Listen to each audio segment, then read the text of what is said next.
Is your News 4 update, powered by the Bomarito Automotive Group. Good afternoon, everyone. Thank you for choosing News 4. I'm Claire Kellett. Here are some of the stories now making headlines.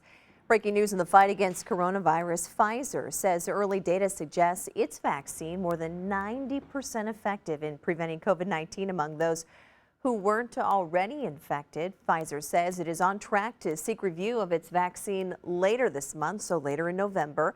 The vaccine requires you to take 2 doses weeks apart. Remember, Pfizer said it would produce some of those vaccines at a facility here in St. Louis County.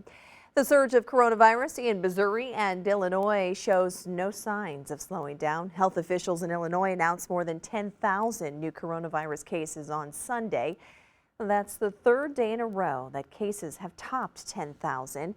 Positivity rate in the land of Lincoln up to 10.6%. All right, now we head to Missouri, where officials are reporting more than 4,100 new cases and 3 new deaths.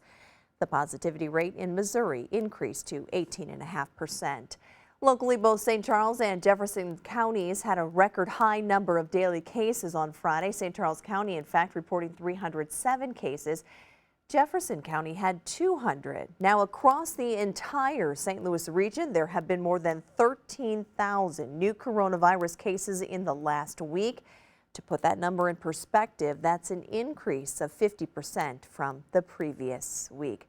For a quick check of your forecast now, we send things to meteorologist Kent Earhart. Talking about cloudy skies at times today, also some blue peeking through occasionally, but warm, that's for sure. 77 the forecast high with a south wind at 10 to 15 miles per hour.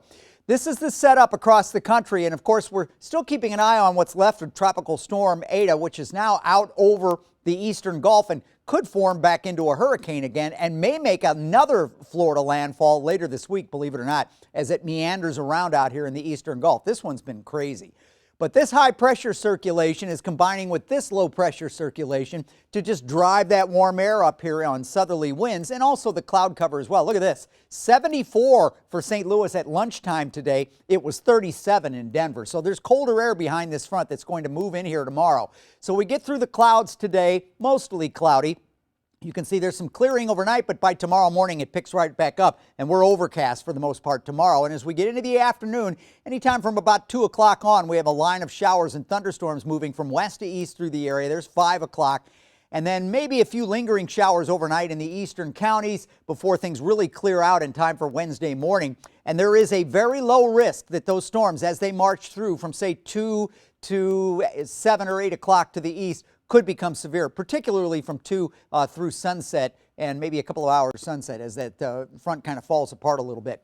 But a marginal risk of severe thunderstorms, and we want you to know about that. Low count on the ragweed today, some elm pollen showing up, a medium count on the mold spores. 75 tomorrow with a weather alert day because of the risk of storms. On Veterans Day, Wednesday, sunny and 56 degrees, 60 on Thursday, 56 on Friday. These temperatures are near or even above normal still. That's just not in the 70s. Looks like a chance of rain on Saturday that could linger into Sunday. Thank you, Kent, and that is your News 4 update. Remember, we are always online at KMOV.com and your KMOV News app.